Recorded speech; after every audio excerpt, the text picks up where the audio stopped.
সর্বশেষ যে লোকটা জান্নাতে যাবে তাকে আল্লাহ তাআলা জাহান্নামের আগুনে পোড়াতে পোড়াতে ছাই বানিয়ে ফেলবে। আল্লাহ বলবেন, জিব্রাইল যাও একটু দেখো, একটা মাত্র সেজদা দিয়েছে আমাকে, এরকম কাউরে পাওয়া যায় কিনা। বাটি চালান দিয়ে দেখো পাওয়া যায় কিনা। খুঁজে খুঁজে কাউরে পাবে না। আল্লাহ বললেন আবার দেখো, খুঁজে খুঁজে একজনকে পাবে, সামান্য ইমানের ছিটে ফোঁটা তার অন্তরে ছিল। আল্লাহ বলবেন যেহেতু ছিটে ফোঁটা আছে, অনেক মায়ের খাইছে, ওকে বের করে জাহান্নাম থেকে বের করে একটা নির্ধারিত দূরত্বে রেখে দাও। রেখে দেয়া হবে, কিন্তু জাহান্নামের আগুনের লেলিহান শিখাতে তার গা ঝলসে যাবে। সে আল্লাহর ডেকে বলবে, মাবুদ তোমার কাছে আমি কিছু চাই না, জাহান্নাম থেকে তুমি আমাকে বের করেছো, জীবন নদীর পানি তুমি আমার গায়ের মধ্যে ঢেলে দিয়েছো, আমি আবার সজীবতা ফিরে পেয়েছি। আমি তোমার কাছে জান্নাত চাই না, শুধু নিরাপদ একটা দূরত্বে আমাকে রেখে আসো, যাতে জাহান্নামের আগুন আমারে কষ্ট দিতে না পারে। আল্লাহ আমি কিন্তু তোমার কাছে জান্নাত চাই না। কি চাই না? জান্নাত চাই না, কিন্তু জাহান্নামের আগুন আমারে কষ্ট দিচ্ছে, এতটা দূরত্বে রাখো যাতে জাহান্নামের আগুন আমার গায়ে না লাগে। আল্লাহ বললেন ওকে রাখবো, কিন্তু আমার সাথে একটা কন্ট্রাক্টে যেতে হবে, যে এটা তোমাকে দিলে তুমি আর নতুন করে কিছু চাবা না। সে বলবে আমি রাজি, কন্ট্রাক্ট হয়ে যাবে। আল্লাহ জিব্রাইলরে বলবেন যাও এমন দূরত্বে রাখো যাতে জাহান্নামের আগুন ওরে কষ্ট না দেয়। রেখে আসা হবে, অনেক দিন সে ওখানে আনন্দে থাকবে, আল্লাহ শুকরিয়া করবে। সে মনে মনে বলবে বেঁচে গিয়েছি, আমি বেঁচে গিয়েছি, জীবনে আর কিছু চাই না, জাহান্নাম থেকে আমি বেঁচে গিয়েছি। অনেকদিন থাকার পরে মনে মনে ভাববে বাইসা তো গেছি, কিন্তু নতুন করে একটু ট্রাই করে দেখি, জাহান্নামের সৌন্দর্যের দৃশ্য একটু চোখ দিয়ে অবলোকন করা যায় কিনা। সে আল্লাহরে ডেকে বলবে আল্লাহ ইনদি সুআল, আমার একটা ফরিয়াদ আছে। কি ফরিয়াদ? আল্লাহ আগেই বলে রাখি আমি কিন্তু জান্নাতে যেতে চাই না। আল্লাহ বলবেন কি চাও? সে বলবে আল্লাহ তোমার জান্নাতটা তুমি কত সুন্দর করে বানিয়েছো, আমি একটা নজর শুধু দেখতে চাই। জান্নাতের দরজার সামনে নিয়ে যদি আমারে বসিয়ে রাখো, দ্যাটস ইনাফ, আর কিছু চাই না, শুধু জান্নাতের দরজার সামনে। আল্লাহ বললেন তুই না ওয়াদা করেছিস, তুই না চুক্তি করেছিস। সে বলবে আল্লাহ আমারে হতভাগা বানাইয়া তোমার কি লাভ? সুবহানাল্লাহ পড়েন। আমারে তুমি হতভাগা বানিও না। আল্লাহ বলে ঠিক আছে, আবার সিগনেচার কর যে জান্নাতের দরজার সামনে বসিয়ে দিলে আর কিছু চাবি না। সে সিগনেচার করে বলে আমি চাবো না। আল্লাহ বললেন জিব্রাইল বেচারারে ধরে জান্নাতের গেটের সামনে বসায় দে। এবার জান্নাতের গেটের সামনে বসে বসে জান্নাতের সৌন্দর্য দেখা শুরু করবে। সুবহানাল্লাহ।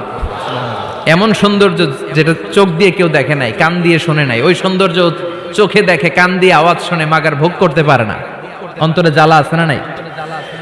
এয়ার কন্ডিশনের রুমে ঢুকতে না পারলেও, এয়ার কন্ডিশনের রুমের দরজার বাইরে দাঁড়ালো, এয়ার কন্ডিশনের রুমের একটা ঠান্ডা বাতাস গায়ে লাগে না?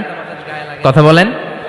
তো ও যখন জান্নাতের দরজার সামনে দাঁড়াবে, ওর গায়েও এরকম জান্নাতের ঠান্ডা বাতাসের হিমেল ছোঁয়া গাটাকে শীতল করে দিবে। ওই শীতল হয়ে যাওয়ার পরে আর তো সহ্য হবে না, আবার আল্লাহরে ডাকবে, মনে মনে ভাববে আর একটু ট্রাই করি না, দোষ কি, আস্তে আস্তে অনেক দূর তো আগাইছি। সুবহানাল্লাহ কইবেন না? এবার আল্লাহরে বলবে আল্লাহ ইনদি সুআল, আল্লাহ তুমি যদি কোনো বিষয়ে নতুন করে ডিসিশন নাও, তোমারে জিজ্ঞেস করার মতো কি কেউ আছে? আল্লাহ বলে না, আমি তো সব রাজার বড় রাজা, মহারাজা, আমার উপরে তো কারো কথা চলে না। ওই হতভাগা লোকটা বলবে আল্লাহ এত সুন্দর জান্নাত তুমি বানালা, চোখ দিয়ে সৌন্দর্য দেখি, কান দিয়ে আওয়াজগুলো শুনি, হুর আর গেলমান হেঁটে বেড়ায়, এত সুন্দর জান্নাত চোখ দিয়ে দেখি, ঢুকতে পারি না, আমারে কষ্ট দিয়ে তোমার কি লাভ? ও আল্লাহ আমারে তুমি মাফ করে দাও, জান্নাতের চিপার মধ্যে এক কর্নারে তুমি একটু আমারে জায়গা করে দাও।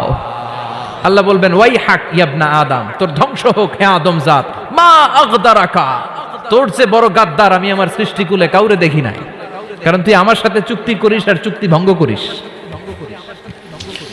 আল্লাহর রহমতের দরিয়ায় তখন জোশ খেলে যাবে, ওর আকুতি মিনতি চাহনি আল্লাহর রহমতের দরিয়ার মধ্যে জোশ লাগিয়ে দিবে। আল্লাহর দয়া হয়ে যাবে, মায়া হয়ে যাবে। আল্লাহ বলবেন ঠিক আছে জান্নাতে যা। লোকটা এবার এক দৌড়ে জান্নাতের ভিতরে ঢুকে যাবে। লোকটার দৌড় দেখে আবার লোকটারে আল্লাহ ডেকে বলবে একটু দাঁড়া, একটু দাঁড়া, জান্নাত তো দিছি, তো দৌড় দিলি কেন? সুবহানাল্লাহ কইবেন না? লোকটি বলবে আল্লাহ প্ল্যান তো আমি কম করি নাই, এত চেষ্টার ফলে আমি আসতে পারছি, আবার যদি তুমি বাইর করে দাও, এই জন্য এক দৌড়ে এমন চিপার মধ্যে লুকামো যাতে তুমি আমার না দেখো। আবার আল্লাহর রহমতের দরিয়ায় জোশ খেলে যাবে, আল্লাহ কাছে ডাকবে, কাছে আয়, ও গোলাম তোর কি মনে চায় আমারে বল, আজকে তুই চাইতে থাক, আমি দিতে দিতে তোর মনের সব আশা পূরণ করে দেব।